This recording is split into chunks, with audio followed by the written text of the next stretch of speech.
Heidi ho, campers. I said that last episode, and I really liked it. Heidi ho. Heidi ho, campers. Campers. Yeah. Yeah.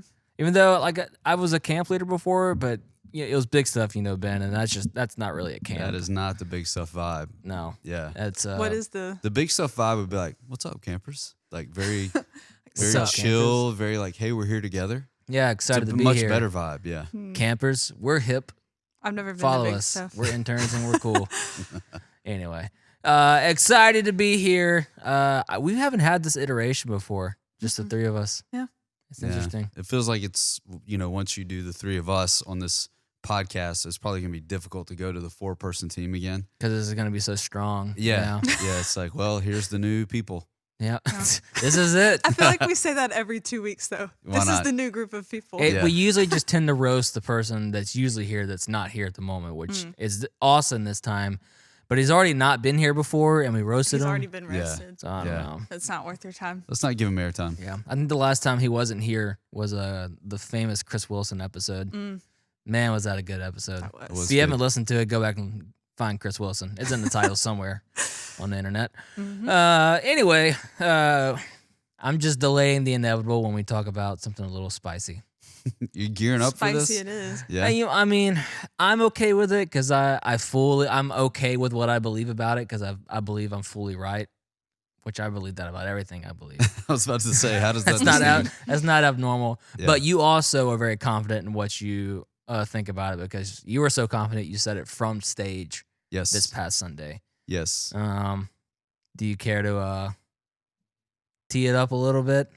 Sure. Yeah. Well, I mean, I think maybe we should say, in case we have listeners for the first time, we are the type of church. Because we don't usually have listeners. So if someone's finally listening. Yes, that was said poorly. Thankfully, I was much better at saying things a few days ago than just right now. You did do a good job. Yeah. We are the type of church that's willing to move into and navigate the difficult spaces and to address things that most churches and most pastors, because of self-preservation, would be unwilling to talk about. Yeah. And especially where we exist, the space we exist in is the Deep South in the U.S.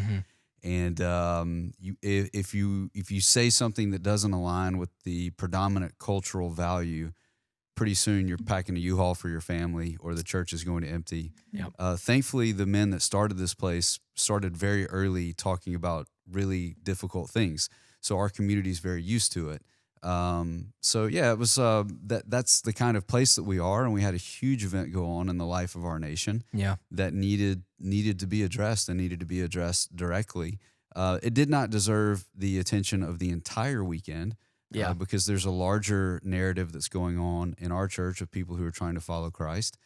So we don't need to divert and suddenly become a news outlet or make commentary on everything that happens in our world. But this was a big one. And I felt like it needed some airtime, and I felt like it needed a voice. In a large way, I felt like I was representing the feelings of our church and the tone of our church, although there are people in our community that certainly disagreed with what I said. Yeah. But the type of church that we're trying to be, I felt like the things that I said were in line with that. Yeah. I don't think you wouldn't have even bothered with the topic if some of the language around it wasn't so religion based. Yes. Which is what made it inappropriate. If you haven't caught on, we're talking about the stuff that went on at the Capitol on February 6th. Yes. So if you're listening in August, that's what we're talking about. Old news. Yeah. But yeah, weekends like the one we just had are usually when I end up being most proud to be at Vertical and previously I would Life agree Bridge. with you there. Even if it doesn't take up the whole Sunday, the fact that we're saying something about it when it definitely needs to be said, just that's the kind of church you want to be at, I feel like. Yeah. And not the something that's like, let's pray for our nation. Yeah. Like that's the kind of community. Those are the kind of communities that I grew up in. Although because of my age, the agendas of the church and the country were very aligned. And I'm not saying that to celebrate. They were very aligned. So, but to be able to throw something out there that sends a signal to people, hey, I watch the news, that's just not enough anymore. You have to reach out there and you have to really, really be willing to lose friends if necessary to speak the truth. In fact, I was talking to my son on the way to church that day, And he had heard me read to my wife what I was planning to say. He asked me, he's 13, going on 40. And he said, is this something that you feel like is worth you risking your career over?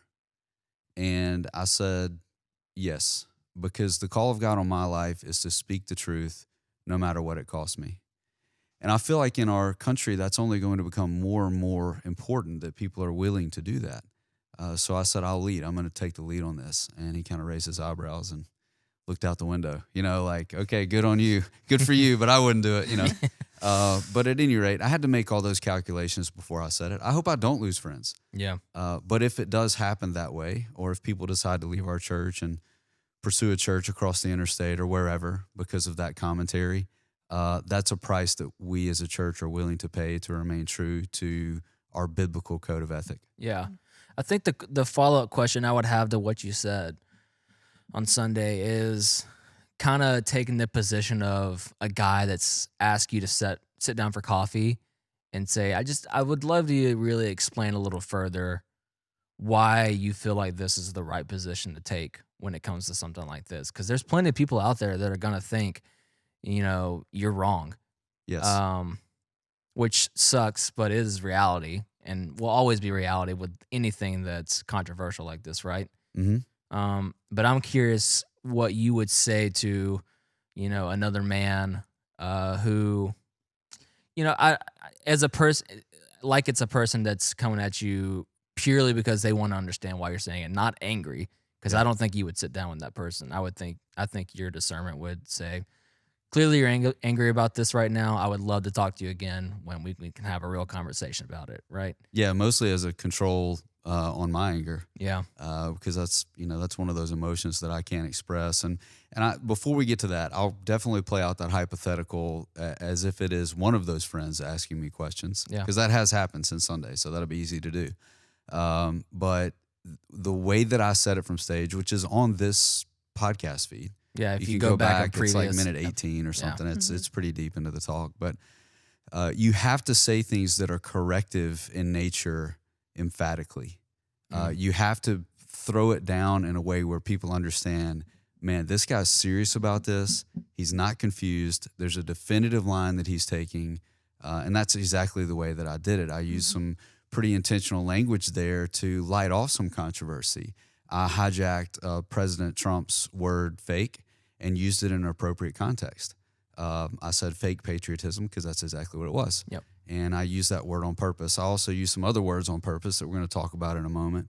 But if you go back and listen to the teaching, you're like, man, this guy was pretty keyed up. And I had to be to say what I said. But if I were sitting in a booth with a friend of mine and they were asking me like, hey man, you seem kind of fired up and you said it was wrong to be at the Capitol.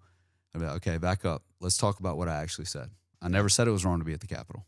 I fully support an American's right to peacefully assemble. And actually, I'm going to celebrate that this upcoming weekend where that did happen in the 60s successfully. A whole lot. Yeah, in a way that people decades later are extremely proud of. Yeah. So who come from families that were perpetrating the atrocities while the march happened in the first place. So there's an example of how to do this right. Those men and women did not follow this example. But if I was sitting with a friend in the booth, I would say, look, you need to pay attention to what I actually said, not what you didn't want to hear. And that's a lot of what's happened. So what I said was I am opposed to, and I believe that the tenets of our faith is opposed to violence and lawlessness. And that's exactly what those people resorted to in the mob mentality. I would additionally go further to say if it was a friend of mine, you are complicit in the actions that were taken if you hitched your wagon to that group of people, especially knowing now what we know about the people and how public they were about their anarchist agenda. It's all over their social media. No confusion there about the agenda of the people who were going to be in that crowd. Yep. Now, there may be some people there that had very different motives. However, if there's weed in the car and the sheriff pulls me over and it's another guy's car, I'm guilty by association. Right. My father taught me when I was very young, he used this phrase, you have to be careful who you hitch your wagon to. And that stuck with me. And I've made mistakes related to that. But the thing that I was really opposed to, the two things I was very much opposed to, and I think rightfully so, the violence the willingness to break the law, and the willingness to use the cross of Christ as your banner. Yes. It was horrifically offensive to me. And being in the South, we remember crosses being set on fire. We remember the white supremacist, although it was separate from this agenda. Yeah. We remember the white supremacist agenda in the American South, using the cross, might making right, and that sort of stuff starting to emerge again. I think the people of faith who are following Christ need to be very vocal against. So those are the things that I focused on, that the cross of Christ isn't your protest sign. And those people obviously aren't living the Christ-following life that were storming into the Capitol and breaking into people's offices and breaking glass and taking barriers and pushing them through doors.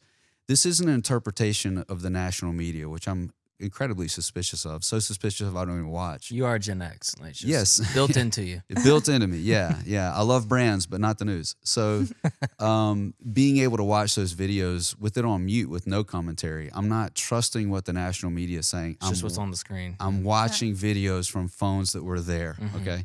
So seeing these things occur, that's what I was taking a stand against. And I did not want the people of Vertical Church to falsely assume because I was raised in the South, because I'm white, because I'm patriotic, because my father is a veteran from the Vietnam War, that somehow I stand with the people who did this. Yeah. I don't, and never will agree with what was done, because if I look at the pages of the Bible and take them seriously, I could not think of something more anti-Jesus and his approach to the world and life than what I saw occur in our country. So friends of mine will say, well, the election was stolen. Okay, well, Jesus was murdered. All right. Okay, well, the United States is going in a way that doesn't honor Christ. Well, that's not a new thing. Yeah. And the way to communicate that message, look, all this could have changed if there would have been a peaceful assembly. You know, if people would have been holding up signs that said, we're praying for our country. That's not what they were there to do. And I think the agenda of the day has been dramatically revealed through the things that we're seeing released, you know. Now, I know that the headlines have changed in a lot of ways. I've done a lot of reading about the loss of life that happened there. They'll say very quickly that 5 people lost their lives. Some of those deaths were due to natural causes because of the stress of the time. You know, unfortunately, someone was shot. A lady was shot and did lose her life. But I have no room, actually, for debate over this issue. And the two of you know me very well. That's unlike me. Yeah. I usually like to discuss all sides of the issue. Yeah. This one is very black and white to me. Yeah. I think that the hardest time I've had with it, you know, everybody's entitled to their political beliefs. And, Yes. you know, I try my best not to count somebody out of my life, you know, when their opinions differ in that way from mine. That seems irresponsible. Some of the people I enjoy the most in my life are extremely different from me politically, you know. I think the thing that breaks my heart the most about it is how much convincing I have to do to people that aren't Christians, how much convincing I have to do to them that this is not an adequate representation of Jesus following people. I think it shows how much of a hole has been dug when it comes to situations like this. You know, one of my wife's best friends, my wife's straight up best friend, is a very vocally proclaimed atheist. And one of the first texts she got from my wife got from her friend was, "This just is one more reason why Christians just tend to disappoint me."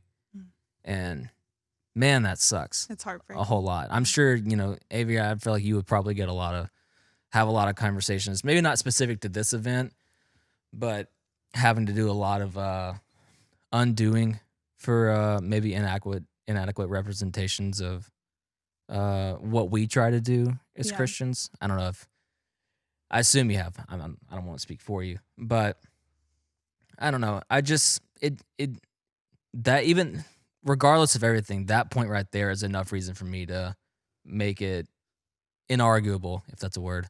It is now. Yep. Dub. Inarguable that this was a not okay thing. And if you can look past that, then it seriously reduces my respect for you, honestly. Yeah, I mean, Happy to get it back, but sure. And relationships do this, right? I mean, you Yeah. disagree with people. That's biblical. That happens. And often you can't make declarations on an issue about how right you are. I mean, often you just can't do that. In fact, that's been a problem since the pandemic has begun. Everybody's got an opinion and they're right, and they're not going to listen to you about it. So it makes it very dangerous in this space to say this over something. So you have to know, if you're listening to this episode, that if I find myself in this place in 2021, it has gone through a lot of filters for me to arrive there. And in a certain way, I'm not trying to cast guilt or shame over friends of mine who supported the effort or are frustrated by the political situation in the U.S. I'm not trying to do that, but I am trying to draw a definitive line between what is okay and what isn't okay. And I think the people of God, I'll say this over and over again related to the situation, the people of God, believing people, should be able to draw definitive lines between what is okay and what isn't okay. And I believe we tend to blur those lines when it comes to our own personal agenda. I'm going to go here for just a moment, if that's okay. Go for it. I think if you were to do some social media research, which would be just a horrible thing to dive into, but I think some of the same people who were making commentary on riots that were happening in our nation over the past number of months, a lot of which were not covered by the media very well. They were probably making negative commentary on the actions of those people. When they joined a mob, they participated in those very same actions. But because they have an agenda that they feel is backed by God, because the White House is backed by God, it's a very convoluted situation here. Yes. Then their actions suddenly become okay. And a double standard is not okay. So if it's wrong for one group of people to destroy property, then guess what? It's wrong for all groups of people to destroy property. Then you have to ask yourself, what's the most effective way to establish an agenda for change? What we've been shown in history is what happened a few days ago is the worst way to try to affect change.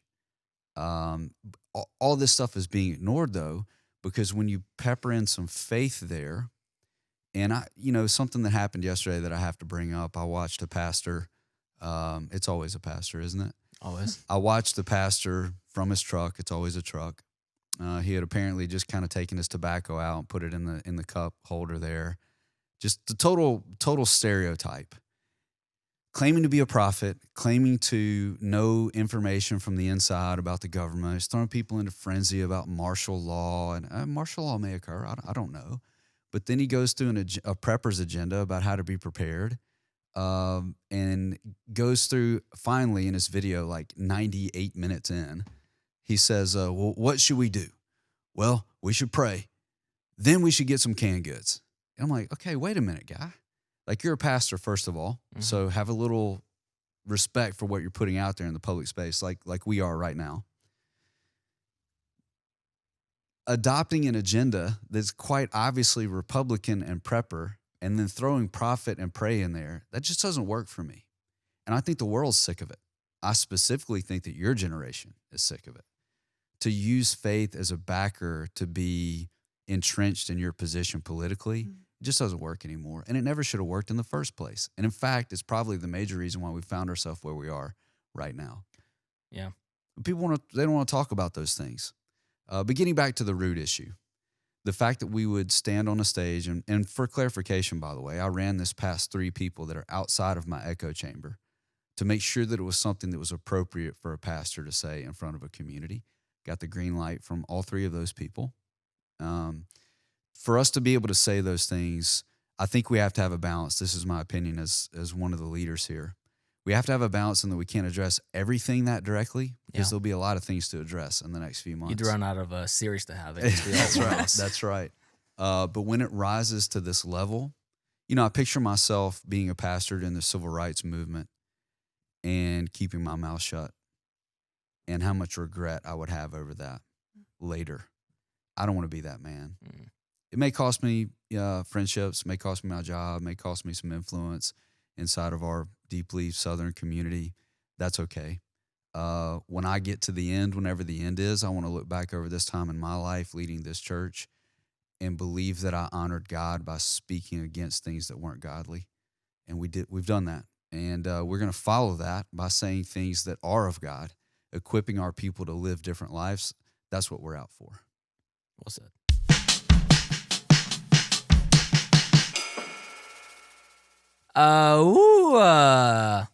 You've got to come up with a better way to.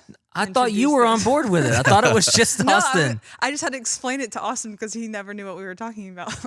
It's self-explanatory. Maybe that's It part really of the does. intro. AMA doesn't you make say sense. It, you Yeah. say that, and then I explain it.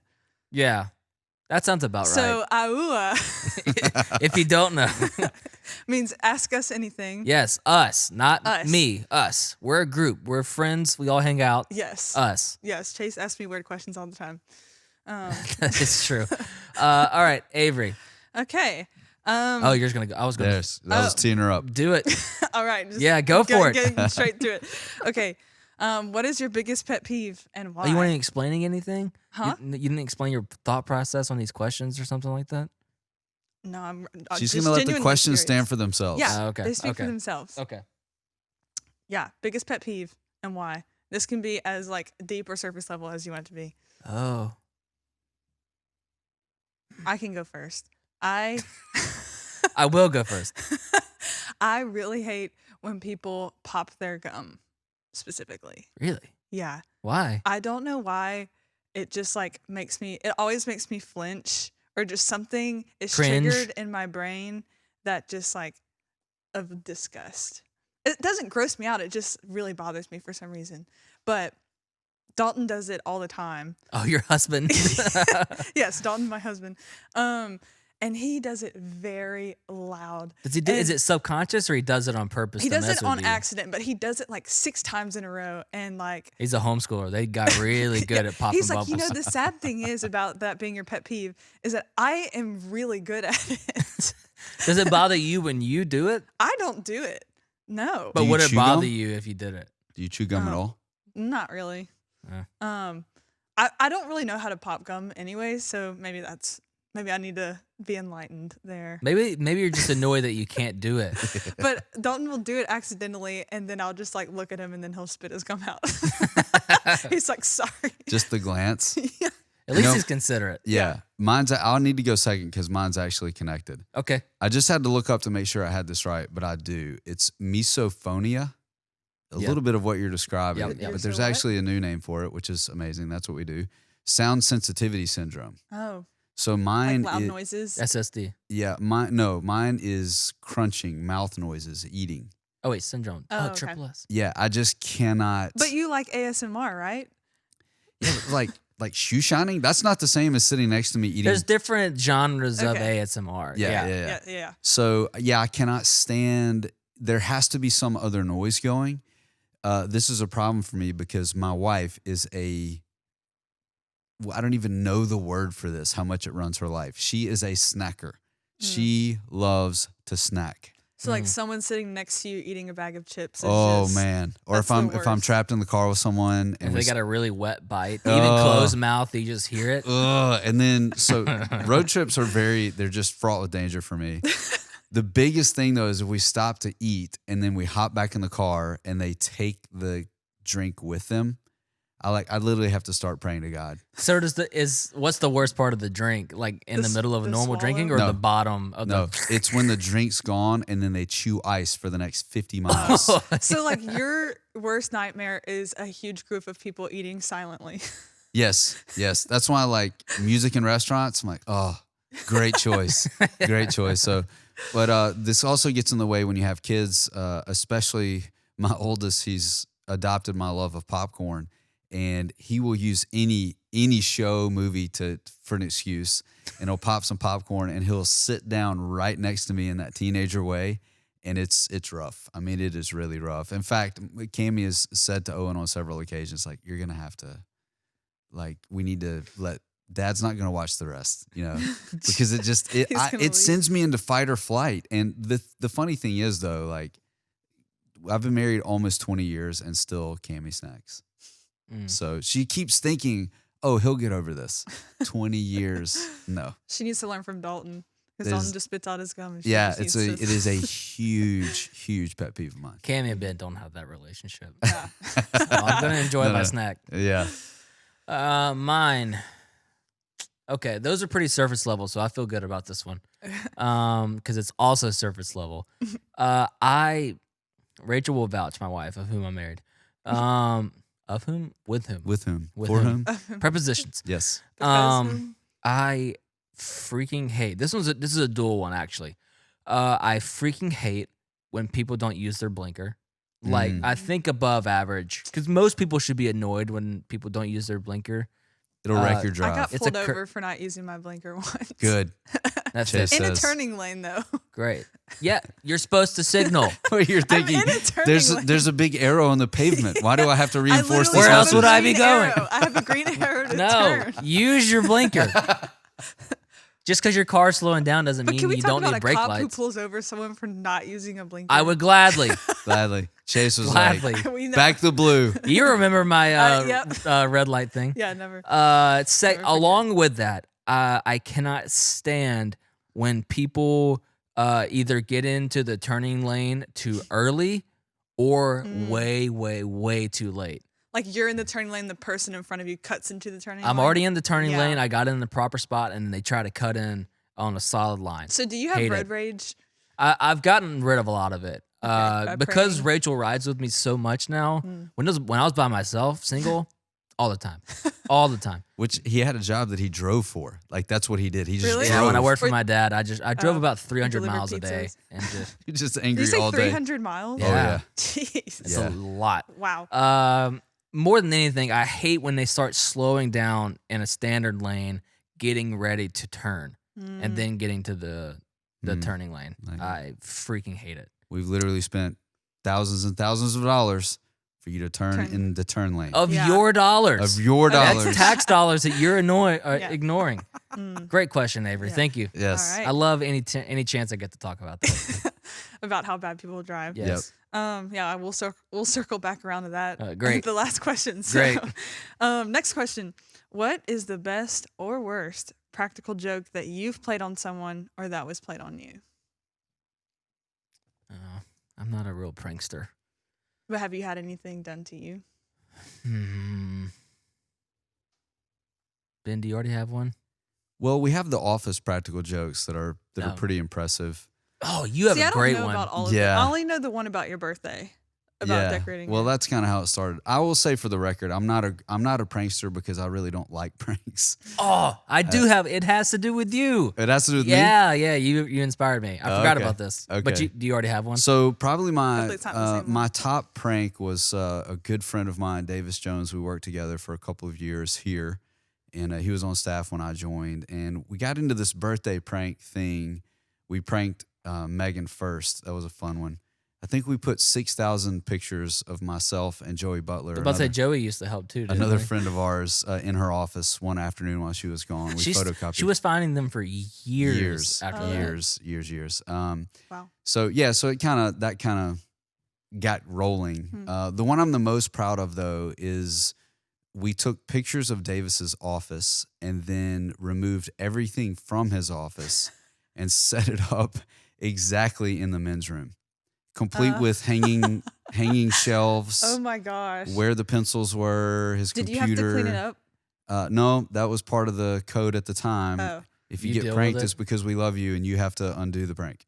So Man, I would have Yeah. quit. that was I'd be the so that was the mad. pinnacle. And he actually was such a good sport that he worked from the men's room the Oh, rest, that's what I That would fits. do. That fits. the rest Davis. of the day. Yeah. It was like his way to get back at us. But I really enjoyed that prank because it took a lot of planning and it communicated, hey man, we care enough about you to put your iMac in the men's room.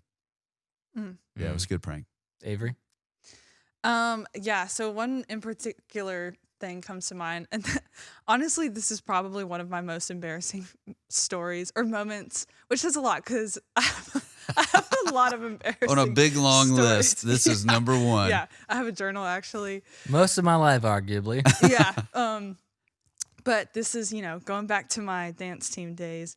I was a freshman in high school. And so I was on the junior varsity dance team. So we had like a junior varsity for the freshmen and then a varsity for all of the upperclassmen. And we all went to dance camp in the summer, and it was at Louisiana Tech. And we stayed like in the dorm rooms there. And our coach and our sponsor had asked us to give them our keys because there was something wrong with the scanners, or at least this is what they told us. And so they needed to go and make sure everything worked. But they got all of our keys and went and vandalized our rooms. They put shaving cream on everything. That was mostly it. It was just shaving cream everywhere, on the beds, in the bathrooms, on the toilets, and whatever. And so, but I mean, we didn't know it was them. We didn't know who it was. And so as soon as I got to my room, they were like, "Oh, it was the varsity team." Haha, that's so funny. They got you. And at the time, my sister was on the varsity team. Oh boy. And so I was like, "Oh, I bet she did my room. I bet she did this." And they egged this on, the coaches. So this is really their fault. But they're like, "Yeah, you should go get her back." And so I scoop shaving cream off the toilet seat, run downstairs, and bust into her room. Little did I know that they were having a meeting with all of the seniors, because she was a senior at the time. They're in the middle of a serious meeting. I bust in there and just shove shaving cream on her face, and she had no idea what I was doing. And then they were like, "Yeah, it was us." Not them. And I was like, I mean, it was horrible because I was a freshman in a room with a bunch of seniors. And I was with toilet shaving cream. Ruining social status. I was Way to go. so embarrassed. Good thing all those people are graduating that year. Yes. You were a ninth grader and you did that? Yeah. Man, you really let your anger get the best of you. I know. Yeah. That's why it's one of my most embarrassing Did she stories. forgive you for that? Yeah, she tells the story frequently. Okay, good. She good. likes to All right. make fun of me. It's all better. Yeah. So mine is, I don't know if you remember when it happened, Ben, but Oh, you know I do. we used to work at Central Office. Title of the worst place I've ever worked ever. The place we all hated. Yes. Where is Central Office? It's So do just you know off where? County Line Road, yeah. Yeah. Oh. Yeah. The Ridgeland side. And still somehow was this bad. Here's what I'll tell you. We left Central Office finally for probably about 3 weeks. And within that 3 weeks, when we came back, there was mildew everywhere. Oh no. Mhm. It was that polluted in Yep. there. And Anyway, vomit on the sidewalk. no one hated this place more than Ben. Absolutely How long nobody. were y'all there? 6 years. No. Oh, I was gonna say. maybe 6 months. It felt Did we like make it 6 a years. year? I think we were shy of a year. Okay. It was almost a year. How long? You made it probably 6 months. I made it probably 3 months. Ben had the corner office. I shared an office with Ben back when I was an intern. There was, I won't name any names, but there was a previous staff member who had found the hookup with this specific officing location, and he and Ben didn't get along in general, but it was an even happier coincidence that he's the one that got us in this central office. And But didn't office there. no, Never office never, there. never. We office there. Yes. Yes. This feel guy your finally leaves. Actually, before we're even really nested into this office, he's out of here, and Ben's still having an office. And so a few months after this guy left, we printed out pictures of him and just absolutely plastered Ben's office with this guy's face. I mean, everywhere. It was everywhere. The best part is that I stuck one. So we had these awful hospital fluorescent lights, the big rectangle ones. You put it in the I light. put one in the light. So is it probably still there? Maybe. Most likely. Maybe. Also, very important part of this prank is that it was a screen capture from a Yeah. Oh my gosh, At the Movies. at the movies Yeah, it was a screen capture from At the Movies, which was pretty funny. in the middle of a often quoted line Yeah, that we consistently use throughout still our to this day. Yeah, yeah, that was a good one. That was a very good one. It made that situation a little lighter. Yeah, it wasn't stellar, but it's one that makes me the most happy Yeah. because of like how specific to Ben the actual prank was. It was well done. Yeah, All right. Anyway, Office Okay. pranks. office pranks. Okay, well, going back to the people driving bad, what's your funniest story involving a car? I have one. As do I. Give it a go. Okay. The very first car I ever owned, all right, is a '94 green Jeep Cherokee. Hmm. Beautiful car. Yeah. So the old Cherokees are fantastic They looking are vehicles. beautiful. Yes. Yeah. I drove one of those exactly. Really? Gray, Ben, how green many with cars gray have you had? interior. When you're in college, Mhm. brand new. No, it wasn't. Okay. Quite a few actually. Used vehicles. Hmm. Yeah. So I drove that for about a year and a half in high school, and then my dad bought my grandfather's truck because he needed another truck in the family, and I needed the vehicle, so I got that one. And he sold the vehicle to a neighbor's daughter of ours. A neighbor's of ours daughter. There you we go. She was not our Daughter daughter. of yours. A neighbor's daughter of yours. The car was not in great condition. Like clearly, it was fairly old. It's as old as '94 can be. And the door, the driver's side door, I always noticed that there was quite a bit of peeling paint and slight rusting on the inside where the hinges are. One day,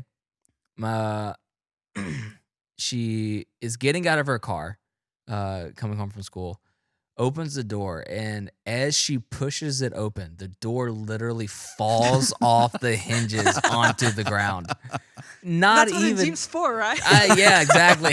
Doors off. So you had me at it's a Jeep, right? I mean, Right. Yeah, you knew exactly where Yeah, this door was that's what going it's at that supposed point. to do, right? One way or another, those doors are those coming off. The best part is that it was like 3 months into owning the thing, and I knew the car was not great.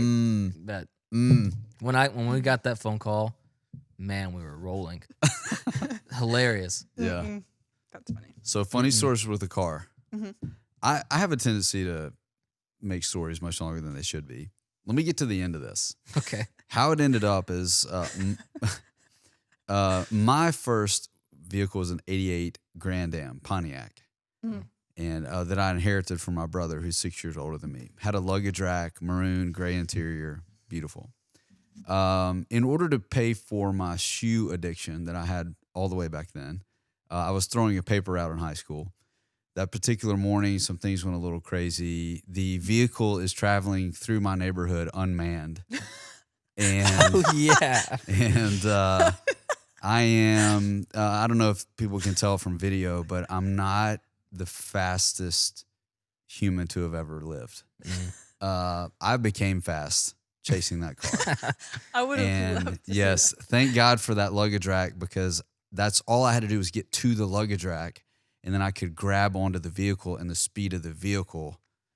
Anyway, long story short, I end up in a person's front yard at like 3:45 in the morning, and the car is so close to the house that I prop my feet against the house to push the car out of the flower bed that. to get it unstuck. So I literally almost delivered their paper through the front of their home, out of my car and into their bed. I mean, I could see they had a 4-poster bed. Did you ditch, or you went and knocked and said, "Hey, Oh no! I'm in your flower bed." No! I put the paper and took off. Yeah, it was like see you later. Yeah, like good luck figuring that one out when you wake up. So anyway, that was Yeah.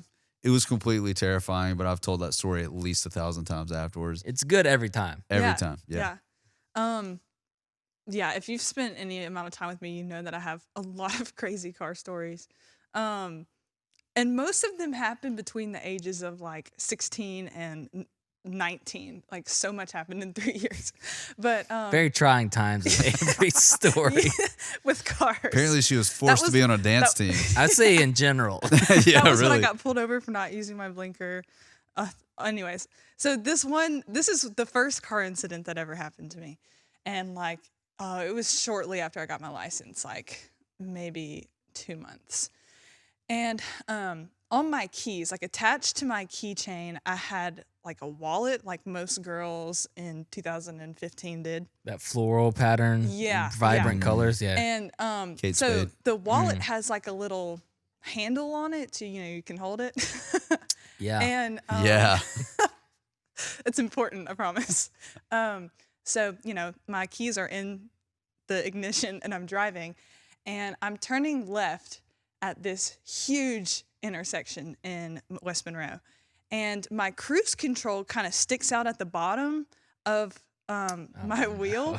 And so like when I turn the wheel, it goes with it. Like it's not like it's attached to the wheel. Yep. And so somehow a freak thing happened and the handle of the wallet hooked on to the cruise control. Oh boy. And so I'm like turning left and I'm like leading the pack, of all the people in the turn lane. And I cannot turn my wheel. And so I am freaking out. And I could turn it a little bit, but not enough to, make the whole thing.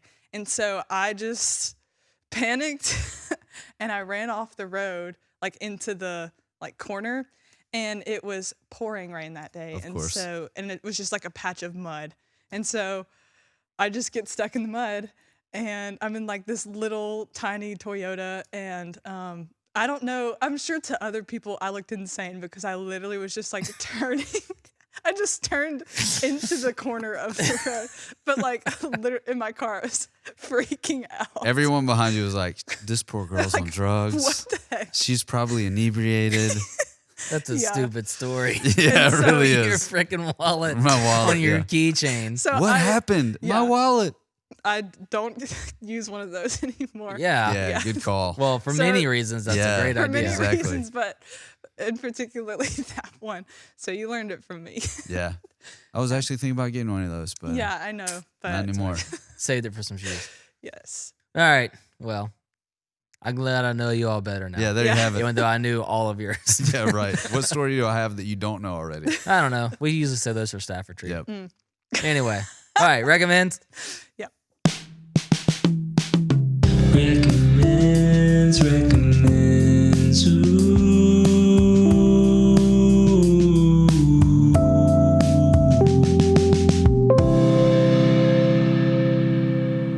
What does it start with? What is the first one? Want. Oh, You. cool. That's our intro. Wait. What is Okay. it? You. Wait, I had one. Ooh. So, what you want? That was Ben's note. We'll try Oh. to remember. Oh, it's a C, right? Yeah. Is he right? No. Relative pitch person? Anyways, No. No. Anyway, do your want. okay. So what you want? I feel like my recommends every week. Wait, should we explain it? he gave quickly. a pretty in-depth explanation last What if week. this is their first episode? Yes. This is what you want, need, wear, and read. Okay. What you should What you want, should- need, wear, and read. yeah. It started with Christmas because my mother-in-law and I have the same feeling about the commercialization of Christmas. So we reduce it down to the bare essentials. And this is the way that you give gifts. This is our gift to you. You should want these things, need these things, wear these things, or read these things. Yep. Well done. There you go. That was great. Well said. Go ahead, You Avery. need to include that in the song, maybe. You could incorporate that. Jeez. Okay. Oh anyways. man, that's actually a fun idea. Nah. So That's what you work, though. want is, of course, dog related again because. That's You all know. you know. Mhm. Car accidents. we and- just found out your pet Dogs. could probably drive a car better than you. So. Yep. As long as he doesn't have a wallet, then he's good. great. Okay. So if you're active, like Dalton, my husband, is, I've used it once. He uses it a lot more than me. You need a dog running leash harness thing. Okay. Mm. So Well said. Essentially, I felt like I was on Shark Tank right there. Like that was Here's my pitch. I've got It's it. a dog running leash. Google it. harness thing. But Thingy. the specific brand of the one that we have is called Stunt Puppy. Puppy. That's making it. So sorry. when she did the voiceover for the Christmas thing consistently, that's what I had to cut out. Wow. I just drank like 4 Cokes. Because Jesus is greater. Oh, All my right, goodness. Stunt Puppy. So it's like a stretchy leash that attaches to, it's like it goes around your waist, and it's relatively short, which is good because when you're running, you don't want your dog to be like sprinting out in front of you. But we had one before and it broke, which is the most terrifying thing ever. Like if you're running with your dog and then it breaks and your dog's just, whatever. Totally. So, but this one is really high quality. It's really nice. I really How don't- much was it? That's a good question. I am unsure. I think it was around like $50. Would you But- pay for that? I mean, If you- if if it you kept my run- dog from being run over, I guess. If you run regularly with your dog, which is fun, especially if you have a high energy dog like we do. Charlie. Yeah, old Charlie. Charles. Yep. Stunt puppy. Stunt Puppy. Somewhere there's a guy that's like starting a brewery, and he's like, "That's it, That's it. Oh man, You're welcome. That's a great beer name. stunt puppy." Anyway. Yeah. All right. Need. Ugh, I burped too. Mine's timely. We're in the middle of flu and cold season. Oh, and a pandemic. Oh, and that too. Yeah. Just many viruses going around. Mine is extremely useful, which is great because this is what this category is for. You need to up your vitamin C game, okay? And the absolute best way to do that is Hall's vitamin C cough drops that aren't really cough drops; they're just drops. Fruity. Fruity. Yes. They're like It's orange candy. or lemon. It's Mhm. really. You just I mean, eat some 'em, people find them a eat little 'em, and eat 'em. medicinal, but I love cough drops already. Same. Right. We learned this Lozenges. over Stafford Street. I don't know. Before I that. sure. Yeah. Yeah. We probably know things about each other. Yeah. I discovered these a few years ago, and just consistently, I just buy them because I enjoy them, but also they help you with your health because you can't get enough vitamin C. If you do, you'll just pee it out. It's great. Yeah. 8 a day, fantastic. Or 1 as you're Could be laying an in bed expensive habit. before you go to sleep. That's what Yeah. I do. Hall's vitamin C drops. Mm. Try them out. They're delicious. Yep. Who's, I mean, I don't who's know. got the wear? Because I have a wear I can add. Oh, go Oh. ahead. Yes. Give it a go. I saw Your this. new shoes? We were no new socks. New shoes. We were. I was out with some friends and family at Aplos the other night. Mm. Local Great restaurant. Yeah, place. local restaurant Aplos. Very you can walk good, there man. from my house. Really, really good place to eat. I don't know anybody that owns it or whatever, but they do a good job. They also own the Manship, the people that own Apples. Oh, then I That do know fits. who owns it. Yeah, Yep. yeah, I like the manship. Mhm. Wow, interesting fact. Yep. So anyway, unrelated to the restaurant, I was in that restaurant and saw a friend. They turned around and they had a mask on, being responsible, and it was a mask that was the new Mississippi flag. Oh. I was like, man, that's something I should be Loud wearing. and proud. Yeah. Yes, it's like I'm wearing a mask and I'm making a statement about how proud I am of our state for progressing. That feels like a good thing. Yeah. He told me you had to get them downtown somewhere though, and I was like, oh, that's a long way. That's a long way from Gluckstadt. For us, I Madison care. Yeah. Knights. So I can anyway, pick you up I think some. that was a solid wear. If I could get one of those, I'd be sporting that on Sundays. You better believe it. Here's how you become the #1 viewer of the listener of Vertical Church podcast or viewer. Or viewer. Buy Ben before he goes and gets one of these. Wait, buy Ben one of these before he goes and gets One of these. Yeah. Which you probably have about like a 6-week head start because it'll take you a minute to gear up and go down and get you one. Yeah. Yeah. Where do you get them from?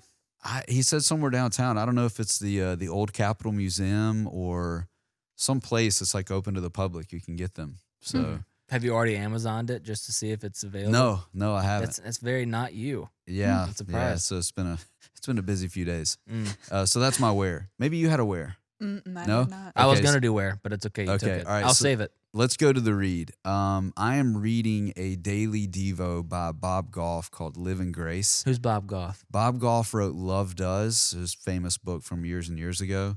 He is actually famous for being the most positive human ever born.